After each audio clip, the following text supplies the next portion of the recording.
ఇప్పుడు నేను చెప్పబోయే ఒక భయంకరమైన సంఘటనలో సెల్వి అనే ఒక నర్సు బలైపోయింది. ఈ భయంకరమైన సంఘటన తిరువన్నామలైలో 4 సంవత్సరాలకు ముందు జరిగింది. సెల్వి ఒక హాస్పిటల్లో నర్సుగా పనిచేస్తూ ఉంటుంది. తన డ్యూటీ పూర్తి అయ్యి ఇంటికి వెళ్లేసరికి అర్ధరాత్రి అయిపోతుంది. తను వెళ్లే దారిలో ఒక శ్మశానం. సడన్ గా హాస్పిటల్లో చనిపోయిన అనాథ శవాలను ఆ శ్మశానంలోనే పూడుస్తూ ఉంటారు. సెల్వికి 6 ఏళ్ల పాప.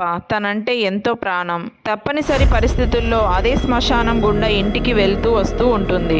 అన్ని రోజులు ఒకేలా ఉండవని సెల్వికి తెలియదు. రోజులాగానే వర్క్ కంప్లీట్ అయ్యాక హాస్పిటల్ నుంచి రాత్రి 11:30కు ఇంటికి బయలుదేరుతుంది. శ్మశానం సమీపించే కొద్దీ తనలో భయం మొదలవుతుంది. చిన్న శబ్దాలు కూడా తనను ఎక్కువ భయపెడుతున్నాయి. శ్మశానం దగ్గరికి రాగానే వెనుక వైపు నుండి సెల్వి సెల్వి అంటూ పిలుస్తున్న శబ్దం మొదలయ్యింది. సెల్వి భయంతో వణికిపోతుంది. మెల్లగా వెనక్కి తిరిగి చూస్తే అక్కడ చనిపోయిన తన భర్తను చూసి నోటి మాట రాలేదు. భయంతో ఆగకుండా స్కూటీ వేగాన్ని పెంచింది. రోజులాగా లేదు. తనకేదో చెడు జరగబోతుంది అని అనిపిస్తుంది. కాసేపటి తర్వాత తన పాప ఏడుస్తూ పిలుస్తున్న శబ్దం వినపడి ఆగిపోయింది. వెనక్కి తిరిగి చూస్తే గాలిలో నిలబడి తనను కాపాడమని అరుస్తూ ఉంది. సెల్వి తన పాపని కాపాడుకోవడానికి శ్మశానం వైపుకు పరుగు తీసింది. మరుసటి రోజు హాస్పిటల్లో అందరూ ఇన్ఫార్మ్ చేయకుండా లీవ్ పెట్టిందని అనుకుంటున్నారు. వీడియోని లైక్ చేసి ఇలాంటి రియల్ హారర్ స్టోరీస్ కోసం ఛానల్ని సబ్స్క్రైబ్ చేసి పెట్టుకోండి.